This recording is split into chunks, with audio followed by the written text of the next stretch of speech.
अहिल्यानगरच्या परंपरेचा, कष्टाचा आणि जिवंतपणाचा ठेवा म्हणजे मंगळवार बाजार. नगर शहरात दर मंगळवारी भरणारा हा बाजार कष्टकरी माणसांच्या जगण्याचा आधार आहे. ग्राहकांसाठी फक्त खरेदी नाही, तर हा आठवड्याचा एक आनंद सोहळाच असतो. इथं कधी गर्दीनं भरलेले रस्ते, तर कधी माणसांनी गजबजलेली गल्ली पाहायला मिळते. या बाजारात मिळणाऱ्या वस्तूंची यादी ऐकायला भली मोठी वाटते, पण इथली प्रत्येक वस्तू एक एक गरज पूर्ण करते. इथं मिळतात ताज्या भाज्या, फळं, धान्य, मसाले, किराणा.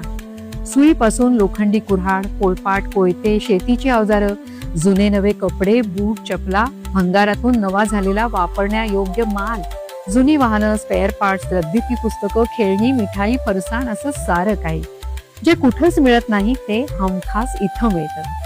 हा फक्त एक बाजार नाही, तर एका सामाजिक अर्थकारणाचं प्रत्यक्ष चित्र आहे. ऑनलाईन शॉपिंगच्या जमान्यातही हा बाजार टिकून आहे, कारण हा बाजार माणसांनी माणसांसाठी उभा केलेला आहे. रस्त्यावर चालताना प्रत्येक ठिकाणी काहीतरी वेगळं दिसतं.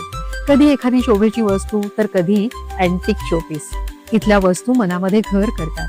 मंगळवार बाजाराची ओळख आणि अस्तित्व आजही अबाधित आहे.